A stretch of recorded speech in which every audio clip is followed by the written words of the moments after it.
स्वागत है आपका। उत्तराखंड प्राइम देख रहे हैं आप। देहरादून में स्थित छावनी परिषद अस्पताल का कैबिनेट मंत्री गणेश जोशी ने निरीक्षण किया है।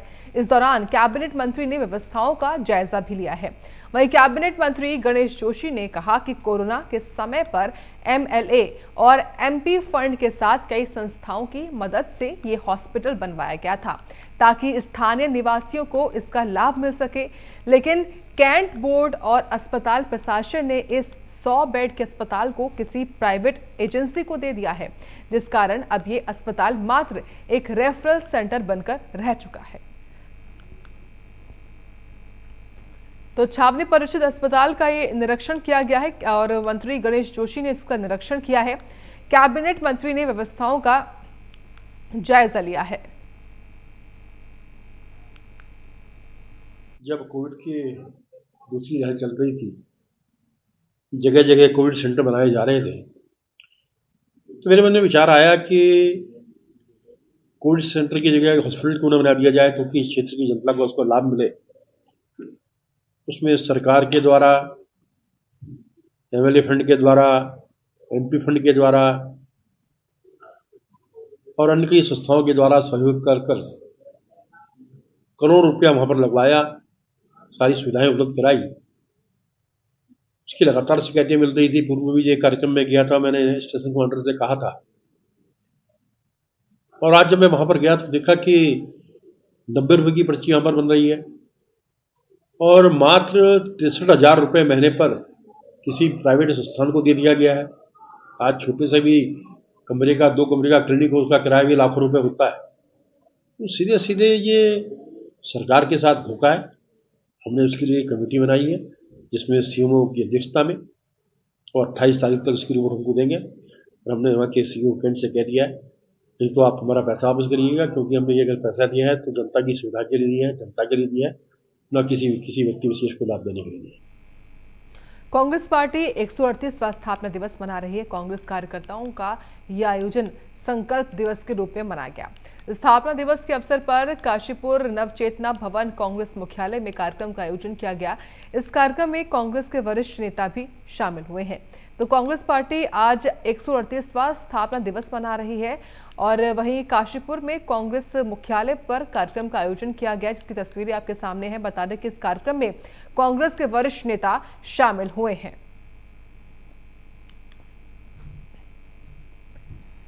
तो कांग्रेस मुख्यालय पर कार्यक्रम का आयोजन हुआ है। काशीपुर की तस्वीरें हैं। आज देश के अलग अलग जगहों से ऐसी तस्वीरें सामने आई हैं जहां पर कांग्रेस पार्टी के तमाम नेताओं ने स्थापना दिवस को मनाया है। और देखिए, काशीपुर में भी कुछ वैसे ही हुआ।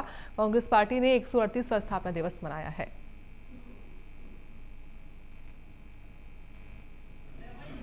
आज हमारा 138वां स्थापना दिवस है। 1889 में ए.ओ. ह्यूम द्वारा कांग्रेस की स्थापना की गई थी और आज हम सब मिलकर ये स्थापना दिवस बहुत ज़ोर शोर से मना रहे हैं। हमें यहाँ पर एसके हॉस्पिटल की तरफ से हमने यहाँ एक हेल्थ चेकअप कैंप भी लगाया हुआ है और यहाँ पर जो हमारे कांग्रेस के छात्र संघ के पूरे अध्यक्ष, उपाध्यक्ष, सचिव, उपाध्यक्ष भी और जॉइंट सेक्रेटरी सब कांग्रेस के जीते हैं, उन सब का भी हमने सम्मान किया। और यूथ कांग्रेस के जो वरिष्ठ पदाधिकारी जीतकर हमारे बीच आए, उनका भी हमने सबका सम्मान किया है। बात अब किच्छा के खन्ना राइस मिल में अज्ञात चोरों ने धावा बोल दिया है। चोरों ने हजारों की नकदी पर हाथ साफ कर दिया है। इस दौरान मिल में मौजूद चौकीदार पर जानलेवा हमला भी किया गया। हमले में चौकीदार गंभीर रूप से घायल हो गया है, जिसके बाद चौकीदार को एक निजी अस्पताल में भर्ती कराया गया। वहीं पुलिस ने मामले को लेकर जांच पड़ताल भी शुरू कर दी है। तो चौकीदार पर हमला बोला गया है। खन्ना राइस मिल में चोरों ने धावा बोला। बता दें कि हजारों की नकदी पर चोरों ने हाथ साफ कर लिया है और जो चौकीदार वहां पर मौजूद था उसके ऊपर भी हमला बोला गया है, जिसमें गंभीर रूप से घायल हो चुका है चौकीदार। फिलहाल पुलिस को तुरंत सूचना दे दी गई है। पुलिस टीम मौके पर पहुंची, साथ ही डॉग स्क्वाड की टीम को भी लाया गया है। मौके पर लगातार अब जांच पड़ताल की जा रही है। इस पूरे मामले में तफ्तीश आगे बढ़ा दी गई है।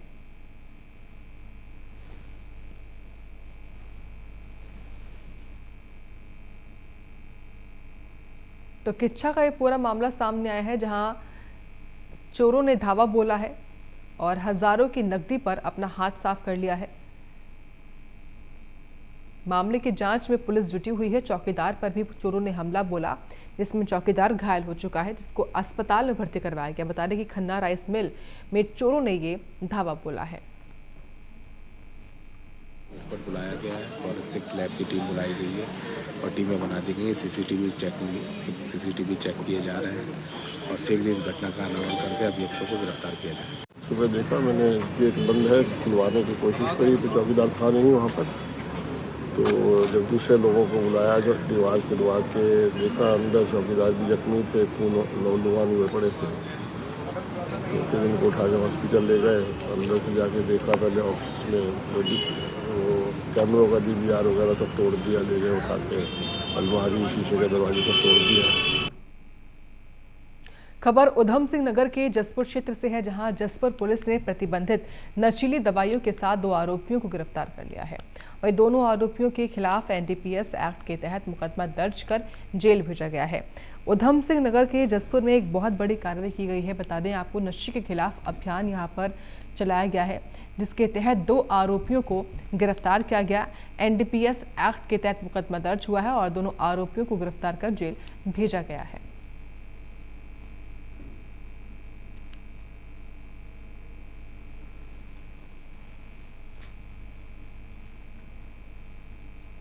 ये DGP महोदय के निर्देशों के क्रम में SSP उधम सिंह नगर महोदय के दिशा निर्देशन में ये नशे के खिलाफ लगातार कार्रवाई जारी है और जसपुर पुलिस ने इसमें अच्छा काम करते हुए एक 600 नशीली टैबलेट्स बरामद की हैं, जो कि प्रतिबंधित हैं और इसमें 2 अभियुक्तों को हमने गिरफ्तार किया गया है।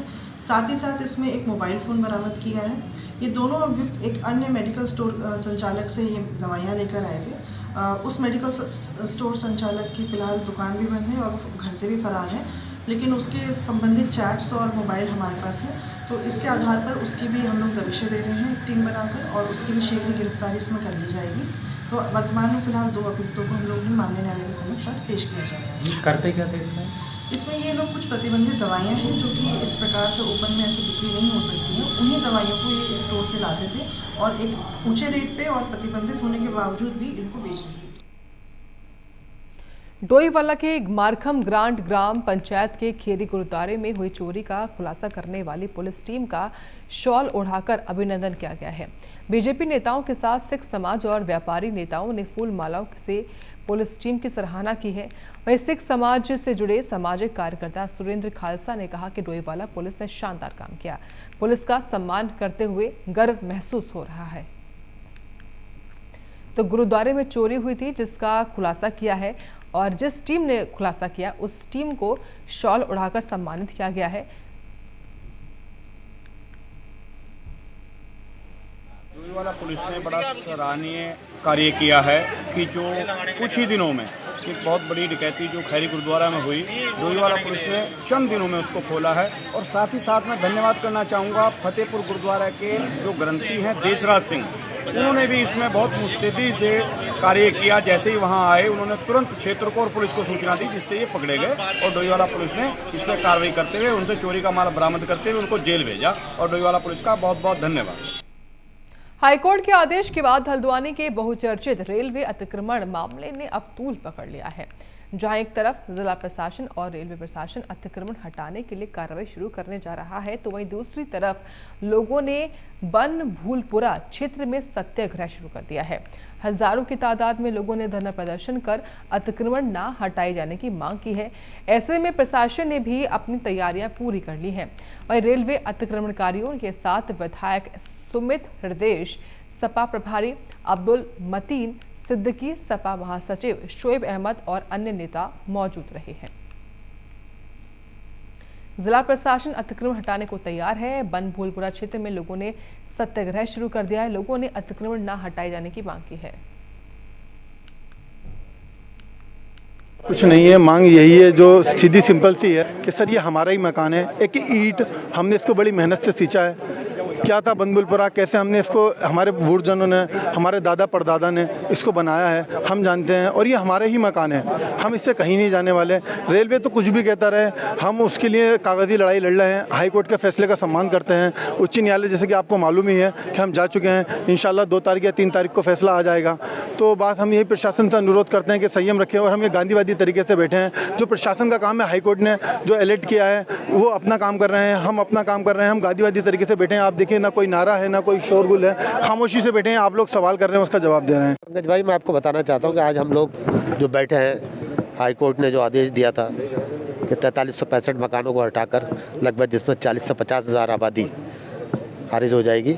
हम यहाँ की सरकार को ये दिखाना चाहते हैं कि ये जो एक छोटा सा टेलर है, अभी सिर्फ हम जो प्रदर्शन कर रहे हैं, या अभी थोड़े से लोग इस सड़कों पर निकल कर आए हैं, तब ये एक हज़ारों का हुजूम सड़कों पर है। तो उसका अगर आपने 4,500 घरों को तोड़ा तो किस तरह से लोग सड़कों पर होंगे, लोगों का सामान सड़कों पर होगा, तमाम कानून व्यवस्था चरमरा जाएगी, लोग भूखे मरेंगे, बच्चे बीमार हैं, बुजुर्ग घरों में पड़े हैं, ठंड का मौसम है, लेकिन सरकार बिल्कुल संवेदनहीन है। देखिए, 100 साल पुराने यहाँ लोग बसे हुए हैं और ये बड़े पुराने लोग हैं, कोई नए नहीं है। इनमें कई ऐसे लोग हैं जिन पे फ्री होल्ड के कागज हैं, पट्टे धारक हैं, लीज है, कई सारे विषय, नजूल की खतौनियाँ हैं। राज्य सरकार ने हाई कोर्ट में पैरवी नहीं करी, इसलिए हमारा मानना है कि ठीक है, न्यायालय है, हम उनका सम्मान करते हैं, लेकिन राज्य सरकार की पैरवी बहुत ही कमज़ोर, क्या मौजूदगी ही नहीं थी राज्य सरकार की। 1 मिनट के लिए, 1 अंश के लिए, आधे सेकंड के लिए भी राज्य सरकार ने यहाँ के लोगों की पैरवी नहीं करी। महिलाओं और छात्राओं के साथ आए दिनों होने वाली घटनाओं को रोकने के लिए सरकार ने गौरा शक्ति ऐप लॉन्च किया है। इसके प्रचार प्रसार की जिम्मेदारी उत्तराखंड मित्र पुलिस को सौंपी गई है। पुलिस महिलाओं और स्कूल कॉलेज में पढ़ने वाली छात्राओं के मोबाइल फोन में गौरा शक्ति ऐप डाउनलोड करा रही है, जिससे आपातकालीन स्थिति में ऐप की सहायता से पुलिस की मदद मिल सके और समय रहते किसी बड़ी घटना को रोका जा सके। तो सरकार ने गौरा शक्ति ऐप लॉन्च किया है। उत्तराखंड मित्र इस ऐप का अब प्रचार कर रही है।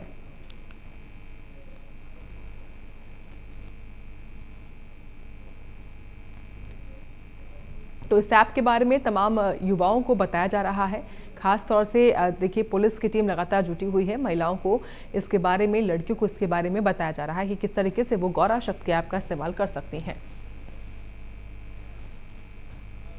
ये है माननीय मुख्यमंत्री महोदय द्वारा इसे लॉन्च किया गया है। जो नारी सुरक्षा और महिलाओं, विशेषकर जो बालिकाएं हैं, उनकी सुरक्षा हेतु ये ऐप बनाया गया है। इसमें उनको सुविधा दी गई है कि उसमें यदि वो जहाँ पे भी रहेंगी, वो पैनिक बटन दबाती हैं तो तत्काल उस क्षेत्र की पुलिस उनसे संपर्क करेगी, उनकी समस्या का निराकरण करेगी।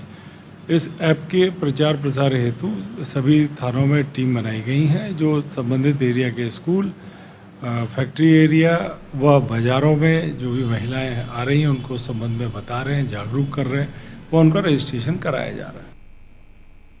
यमुनोत्री धाम के लिए रोपवे की उम्मीद अब एक बार फिर जागने लगी है।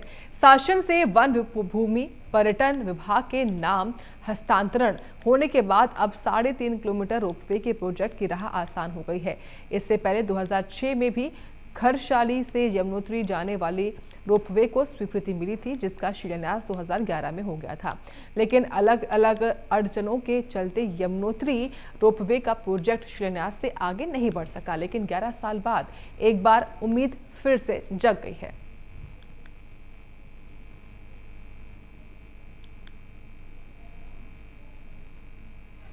यमुनोत्री रोपवे का जो है शासन द्वारा उसके लिए वन भूमि हस्तांतरण के आदेश कर दिए गए हैं और जल्द इस पे जो है कार्य शुरू हो जाएगा। लगभग 3.5 किलोमीटर का ये रोपवे है और ये जल्द ही इसमें निर्माण कार्य शुरू होगा। निश्चित तौर पे इससे जो है यात्रियों को काफ़ी सुविधा मिलेगी, क्योंकि 5 किलोमीटर का एक ट्रैक था। इससे जो है रोपवे बनने से यात्रियों को सुविधाएं मिलेंगी। आपस में विवाद चल रहा था ये जब फॉरेस्ट वालों के साथ, तो फॉरेस्ट ने भी अपनी स्वीकृति यमुनोत्री खरसाली है तो यमुनोत्री रोपवे के लिए दे दी। तो हम शासन से उम्मीद रखेंगे अब तो ट्रॉली रोपवे लग जाएगी, क्योंकि यात्रा में भी बढ़त हो रही है, यात्रियों को कोई दिक्कत नहीं होगी। तभी आने वाले यात्री यमुनोत्री धाम का नाम की महिमा गाएंगे जब उनको कोई सुविधा मिलेगी। और ऐसे लूट घसीट होती रहेगी तो कुछ यमुनोत्री में कोई आने को तैयार नहीं होगा जब तक रोपवे नहीं लगेगी। यमुना घाटी के सीमा तहसील मोरी और पुरोला में एसएसबी प्रशिक्षित गुरिल्ला संगठन से जुड़े लोग सड़कों पर उतर गए। प्रशिक्षण प्राप्त गुरिल्लाओं में महिला और पुरुष एक बड़ी तादाद में आक्रोशित दिखे। मोरी मुख्य तिराहे पर संगठन से जुड़े लोगों ने आवाजाही करते वाहनों का जाम लगाकर प्रदर्शन किया है। प्रदर्शनकारियों की मांग है कि एसएसबी से प्रशिक्षण प्राप्त गुरिल्लाओं के जो नाम सूची में दर्ज नहीं है उन्हें दर्ज किया जाए, ताकि गुरिल्ला संगठन के सभी मेंबरों को इसका लाभ मिल सके।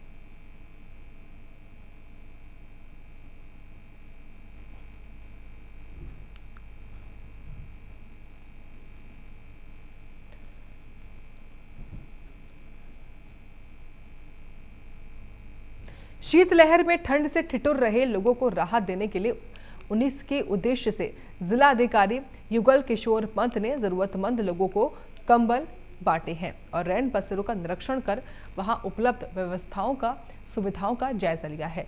जिला अधिकारी ने सामाजिक संस्थाओं से भी ठंड में ठिठुर रहे लोगों की मदद के लिए आगे आने की अपील की है। तो जरूरतमंद लोगों को कंबल बांटे गए हैं। रुद्रपुर में रैन बसेरों का निरीक्षण भी किया है। सामाजिक संस्थाओं से भी अपील की है कि वो भी आगे आए और ऐसे लोगों की मदद करें।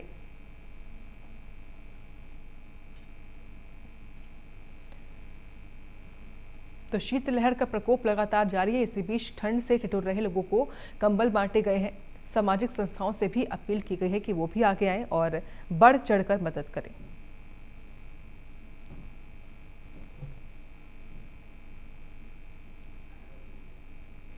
बात अब गदरपुर की, जहां के महतोश पुलिस चौकी के पास सिख समाज के लोगों ने गुरु गोविंद सिंह जी के पुत्रों की याद में शहीदी पर्व मनाया है। इस दौरान बाबा प्रताप सिंह ने बताया कि गुरु गोविंद सिंह के पुत्रों की याद में हर वर्ष महतोश पुलिस चौकी के पास धार्मिक कार्यक्रम आयोजित होते हैं और इस साल भी ये कार्यक्रम आयोजित किए जा रहे हैं। तो शहीदी पर्व पर कार्यक्रम का खासतौर से आयोजन हुआ है। गदरपुर में सिख समाज ने कार्यक्रम का आयोजन किया है और सैकड़ों की संख्या में लोगों ने इसमें भाग भी लिया है।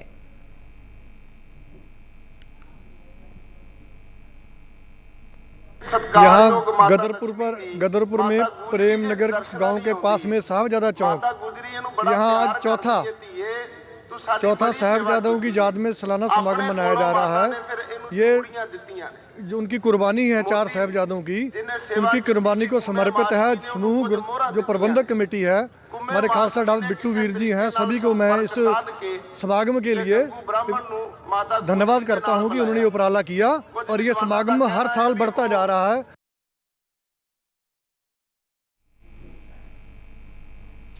प्रदेश में मौसम का मिजाज एक बार फिर करवट बदल सकता है। मौसम विभाग के अनुसार आगामी कुछ दिनों में प्रदेशवासियों को सर्दी का सितम झेलने को मिलेगा।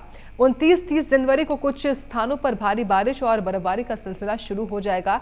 अगले 2 दिन पश्चिमी विक्षोभ का असर दिखेगा और उत्तरकाशी, चमोली, पिथौरागढ़, रुद्रप्रयाग, देहरादून में भी कुछ स्थानों पर बारिश और भारी बारिश की भी आशंका जताई जा रही है। तो एक बार फिर से मौसम का जो मिजाज है उत्तराखंड में बदलता हुआ दिखाई देगा। बताएं कि कई स्थानों पर भारी बर्फबारी हो सकती है। प्रदेशवासियों को और सर्दी झेलनी पड़ सकती है, इसलिए तमाम जो लोग हैं वो पहले से अलर्ट मोड पर हो जाएं और अपनी अपनी व्यवस्थाएं करें।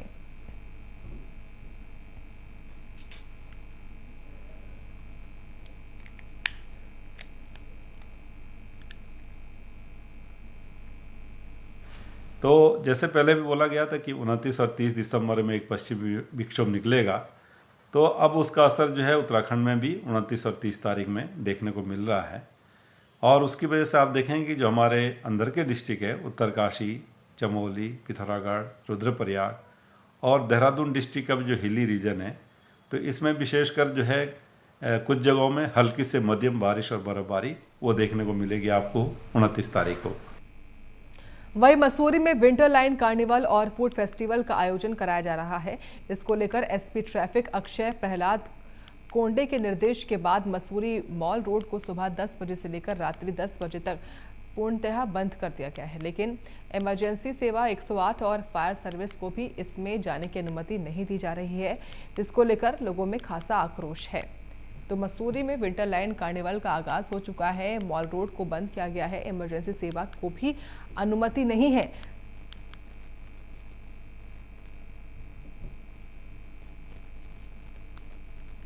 तस्वीरें आपके सामने हम दिखा रहे हैं मसूरी से। तो विंटर लाइन कार्निवल का आगाज हो चुका है। इसके बाद ये तस्वीरें आपके सामने हैं मसूरी से। मॉल रोड को बंद किया गया है और जिसके बाद दिक्कतें परेशानी सभी के सामने हैं, क्योंकि जो इमरजेंसी सेवाएं हैं उनको भी जाने की अनुमति नहीं है। इनको मैं एक्चुअली थोड़ा कमजोरी की वजह से ना इनकी गोली एक्चुअली खत्म हो गई थी और मिल रही नहीं थी। तो उनको उसकी वजह से दौरे आ गए। बस तो आपको एम्बुलेंस में शिफ्ट किया गया तो दिक्कतें भी आई कि आपको माल रोड में ले गया फिर वापस लाए?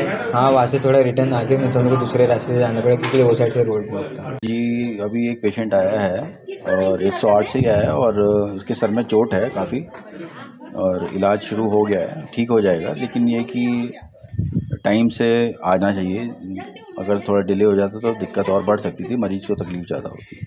हमने सर भाई पेशेंट लिया वहीं जुलागर से, तो कोतवाल साहब ने हमें ये बोला कि अभी खुलेगा नहीं, इसकी जो रिमांड हो एसएसपी के पास है कि अभी 31 तक ये खुलेगा नहीं बैरल। पर आपको काफ़ी लंबा टर्न करना पड़ा। फिर वापस लाइब्रेरी गए, लाइब्रेरी से फिर पेट्रोल पंप होते हुए किंगक्रेट से इधर सिविल अस्पताल। पर वहाँ पर जाम की स्थिति भी रही होगी? जाम तो है ही, जाम तो पूरे मसूरी में जाम ही हो रहा है। ऐसे में तो पेशेंट के लिए तो उसकी दिक्कत आ सकती है, काफी दिक्कत है। हाँ जी, इतना लंबा टर्न आपको काट के आना पड़ा। हाँ जी, वो तो दिक्कत तो है। को आपने बोला था कि इसके लिए बोला था सर कि इसमें पेशेंट है, उन्होंने बोला कि अभी इसका रिमांड हमारे पास नहीं है। परेशानी का सामना करना पड़ रहा है मसूरी में, क्योंकि मॉल रोड को बंद किया गया है। इसी की वजह से जो तमाम या फिर एम्बुलेंस है या फिर आम लोग भी हैं उनको काफ़ी ज़्यादा परेशानी आ रही है। लंबा जो रास्ता है उसको अपनाना पड़ रहा है और इसी परेशानी को बताते हुए तमाम जो लोग जिनको आप सुना रहे थे, और ये तस्वीरें भी आपके सामने हैं, लंबा लंबा जाम भी लगा है और जिसके बाद प्रशासनिक तौर पर इंतजाम करने की बात कही जा रही है। मॉल रोड को बंद किया गया है विंटर लाइन कार्निवल का, क्योंकि आगाज हो चुका है और इसकी वजह से ही जो इमरजेंसी सेवाएं हैं उनको भी जाने की अनुमति नहीं है। इसलिए जो मरीज हैं उनको खास तौर से परेशानी आ रही है।